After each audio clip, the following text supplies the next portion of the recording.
filmnya tentang teror yang menjelang pada saat maghrib tiba. Jadi kita mengambil dari mitos-mitos yang sudah ada di Indonesia tentang cerita-cerita yang seram pada saat hadir gitu, tiba gitu. Nah, kita mengambil basisnya dari idenya dari situ gitu. Lalu kemudian ini ceritanya tentang sekelompok anak kecil yang mereka bermain-main di waktu maghrib, yang seharusnya mereka itu berada di rumah atau beribadah, tapi mereka malah pergi bermain-main dan melakukan hal-hal yang seharusnya tidak dilakukan pada saat maghrib menjelang. Nah, itu adalah awal dari malapetaka yang melanda desa Jatijajar yang ada di film tersebut. Nah, Tubi adalah Taskia ini sebagai Buningsi. Buningsi ini adalah seorang guru kalau dalam cerita gitu. Terus kemudian Andri ini adalah Karta. Karta itu adalah satu karakter yang terlihat misterius di film itu. Kemudian ada Nafiza. Nafiza itu sebagai Ayu, salah satu muridnya Buningsi. Kemudian ada Ali Fikri. Ali Fikri itu juga Ali Fikri dan Dimas Sena itu menjadi Adi dan Saman, karakter yang paling badung di sekolah gitu, yang dibenci sama guru karena kelakuan mereka gitu. Alasan kenapa saya memilih mereka karena memang dari proses kreatif yang saya lakukan, menulis, mengembangkan cerita dan kebutuhan karakter itu ternyata memang menuntut kebutuhan karakter-karakter yang mumpuni. Saya kenal Andri, saya sudah 3 kali bekerja bareng dia dan saya tahu banget bahwa dia bisa memerankan karakter yang memang pengen saya ciptakan di situ. Kemudian untuk Taskia ada kebutuhan spesifik yang memang pengen saya ciptakan di karakternya dia gitu, yang ternyata memang hanya Taskia, gak ada yang lain. Taskia gitu. Lalu kenapa kemudian anak-anak yang lain gitu? Karena ceritanya kita akan perspektif film ini kan tentang anak-anak. Sementara saya punya trauma soal mendirect anak kecil. Saya selalu insecure gitu. Setiap kali ketemu anak kecil harus mendirect mereka tuh pasti rumit, beda sama yang dewasa. Beda ekspektasi saya sama apa yang mereka lakukan gitu, itu selalu berseberangan gitu. Cuman karena memang ini ceritanya anak kecil, maka saya harus benar-benar selektif memilih karakter anak kecil yang seperti apa gitu. Nah, sehingga dari di meja saya ada hasil video casting yang kemudian muncul mereka bertiga yang ternyata mereka memberikan kemampuan mereka yang luar biasa lewat proses casting pertama yang membuat saya langsung jatuh cinta gitu. Itu yang kemudian membuat saya merasa kayaknya nggak ada yang lain lagi kecuali mereka bertiga ini. Tepuk tangan yuk semuanya. Lagi semangat banget nih. Iya. Semangat banget. Jadi waktu awal baca sebenarnya suka sama skripnya. Tentang aman juga. Jadi yang nakal sebenarnya aku kan dibilang nakal banget sih enggak. Ya jadi ya sebuah tantangan. Kalau aku itu kan disuruh casting waktu lagi syuting di luar kota juga. Jadi waktu dikasih skripnya itu waktunya nggak lama gitu buat baca ulang skripnya lagi. Dan akhirnya casting aku dari lokasi syuting di Semarang, aku naik mobil sama semua keluarga ke Jogja, akhirnya syuting langsung sama Om Tata.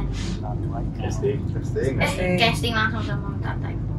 Yang buat aku mau masuk dalam film ini adalah karena ceritanya menarik. Dari judulnya tuh udah menarik, Waktu Maghrib. Karena menurutku waktu maghrib itu adalah waktu-waktu dimana semua makhluk halus itu keluar. Terus itu tanggapan aku bisa ikut film Waktu Maghrib ini karena tanggapan aku ya. Udah pada skip semua nih. Tanggapan aku seneng banget sih karena ketemu orang-orang baru. Karena ada Om Tata nggak sih? Iya. Orang baru yang seru dan yang pastinya tempat-tempat yang baru dan tempat-tempat seru juga. First impression gue waktu ditawarin film Waktu Maghrib sih ini ya, apa yang memang dari judulnya dekat sekali gitu ya ketika dibaca Waktu Maghrib. Gue rasa hampir semua orang di Indonesia pernah bersinggungan sama yang namanya Waktu Maghrib, dan biasanya mereka selalu take a break di kala Waktu Maghrib, tergantung mitos daerah masing-masing, tapi kebanyakan ya pasti take a break, terus mereka istirahat dulu atau ngapain, takutnya kalau nggak nanti gimana. Memang mitos itu pun juga tumbuh dari gua kecil sampai sekarang juga gitu, dan menarik nih gitu. Terus kemudian baca sinopsisnya juga menarik, terus tahu kalau yang ngedirect juga Mas Tata lagi, dan tokoh yang ditawarkan pun yang gue perankan si Karta ini juga buat gue sendiri menarik banget karena approachingnya juga nggak bisa biasa aja gitu, approachingnya harus something karena juga tokohnya kayaknya nggak bisa deh kalau dikasih pendekatan yang biasa-biasa aja. Jadi itu juga salah satu keputusan gue, dan kemudian film ini diproduksi sama Rapi Film gitu kan, yang mana gue sejauh ini gue tahu bahwa Rapi Film itu banyak memproduksi film-film horor yang buat gue berkualitas dan gue suka nontonnya gitu. Jadi kayaknya gue nggak punya jawaban buat bilang enggak gitu waktu pas ditawarin. Waktu ditawarin waktu maghrib juga sebenarnya aku ditawarinnya lumayan mepet-mepet sama waktu readingnya gitu. Waktu maghrib dan waktu reading. Waktu reading. Masuk. Ya benar, iya masuk. WM dan WR. Jadi, kok di WM sama WR? Oh ya waktu maghrib sama waktu reading ya apa? Ya waktu itu ditawarinnya juga memang kayak dikirimin skrip, dikirimin sinopsisnya, terus juga karakter-karakter yang ada di film itu, terus pas dibaca emang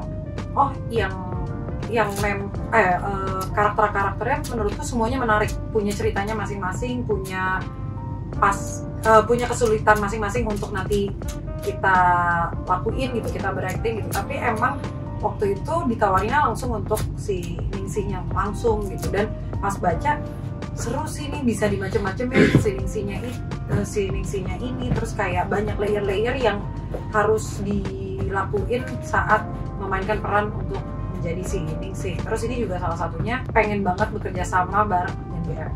Dan ini menurutku bukan karakter yang mudah sih. Jadi ya untuk apa alasannya menolak. Jadi pas ditawarin keterima pun happy banget. Kebetulan genre-genre yang lain sudah soalnya. Kenapa aku memilih film horor? Karena memang selain genre action, thriller, black comedy, horor itu juga jadi salah satu bagian dari genre favoritku gitu. Aku juga bertumbuh dari kecil tuh menonton film horor juga gitu. Dan ketika kemudian kita bicara soal kesempatan untuk mengerjakan horor, ya bagiku kenapa tidak gitu. Karena horor itu bukan sesuatu yang remeh-temeh sebenarnya gitu. Hanya karena banyak orang yang bikin horor asal-asalan, jadi memunculkan stigma soal horor yang terlalu banyak dan jadi murahan gitu. Padahal horor tidak ada di titik itu. Horor itu banyak yang berkualitas, tapi mungkin kebanyakan orang membuat horor itu karena asal-asalan aja, karena sebagai mesin pencetak uang gitu. Itu yang membuat saya tidak setuju dengan itu. Dan kenapa saya pengen kesini? Karena ya kalau kita bicara soal logika industri, horor selalu mendapatkan tempat di para penonton. Tapi kalau kita bicara soal realita hari ini, action atau apapun itu lebih memilih ke OTT kan sebenarnya kan, karena itu pilihan yang paling safe investment gitu. Nah, maka dari situ ya pertanggungjawaban saya memang karena saya suka penggemar film genre, saya suka horor, ya kenapa tidak? Lalu ya tantangannya adalah bagaimana kemudian aku menyikapi ini, menciptakan ini menjadi sesuatu yang tidak jelek, amannya artinya adalah aman dalam kategori film horor, tapi juga tetap harus berkualitas gitu. Jadi aku punya tugas untuk menjaga bagaimana film horor itu punya tempat yang bermartabat di industri film gitu. Nah itu kenapa aku memutuskan untuk mengambil film genre horor ini sebagai film yang pertama gitu. Iya. Ada ketemu salaman sih kita lagi. enggak ya? Nggak sempat kenalan, Nggak tapi sempat kenalan sih. tapi ada yang kesurupannya langsung sama Raja Jinnya. Ada yang kesurupan, ini ada salah satu yang masih sini kesurupan. Ya itu. Tapi maksudnya itu kayak gimana ya? Orang selalu bilangnya kayak apa, jangan-jangan ini gimmick ya buat promo gitu. Enggak, kita beneran kejadian langsung gitu, kayak bener-bener itu makan waktu cukup lama, ada yang 4 jam, ada yang 2 jam gitu. Itu ada sampai menghambat proses produksi sampai 4 jam gitu, karena ya ngomongin soal pembersihan, ya ada roh yang masuk ke dalam salah satu karakter gitu loh.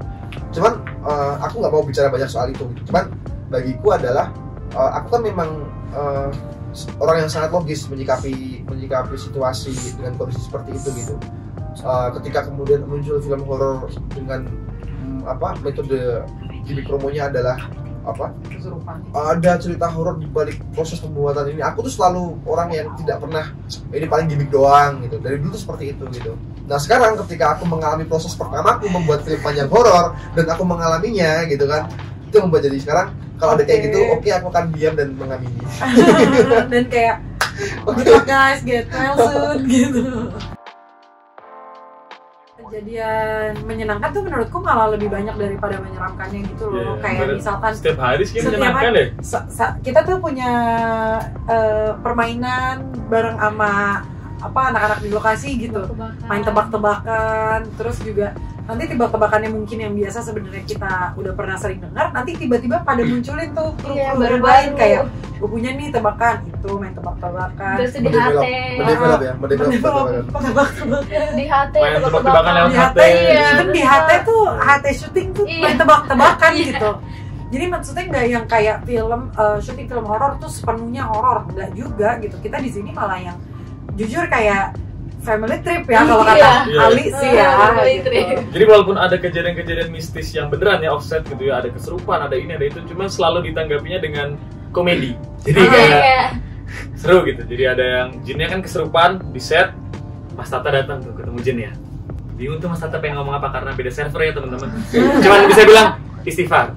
Kan jinnya nggak ngaruh apa-apa itu. Wah, jadi kayak serem iya tapi lucu juga Iya. gitu ya. At the Karena same time. jadinya habis yang kejadian seram itu tuh besoknya kita bisa mentertawakan Iya. situasi itu Itu gitu. masih Jadinya bawa bercanda. Tapi seram tapi bawa bercanda aja deh gitu ya. jadinya tuh kita nggak kebawa moodnya gitu, nggak kebawa mood kayak Parnoan jadi atau apa parnoan enggak. atau apa enggak, jadi kayak cuma jadi kayak lucu ya kemarin tuh gini. Bedanya mungkin karena ceritanya beda dari film horor yang lain. Film ini pasti beda. ya kan mungkin filmnya cukup relate sama kehidupan biasanya kan. Kalau waktu maghrib tuh kan biasanya kayaknya hampir semua orang Indonesia ya tahu nggak sih kalau misalnya waktu maghrib tuh dari kalangan manapun mungkin emang bener harus diam, terus juga nggak boleh macem-macem. Nah jadi makanya kalau kalian punya pengalaman kayak gitu, kalau kalian nonton film ini mungkin jadi lebih wah ternyata bener-bener fresh banget, terus juga relate sama kalau misalkan waktu maghrib gimana, terus juga ada pelajaran yang bisa diambil kalau waktu maghrib kalian ngelakuin hal yang nggak senonoh itu kayak gimana, terus juga bisa jadi pelajaran sih. That's right. Waktu maghrib itu bukan sekedar horor biasa. Ada perpaduan antara thriller dengan misteri gitu. Ada karakter yang menarik karena memang film ini dibawakan melalui perspektif anak-anak. Itu yang jadi pembeda dari film-film horor lainnya gitu. Ada keunikan-keunikan yang memang nggak bisa terjelaskan dengan kata-kata karena itu harus ditonton gitu. Ya.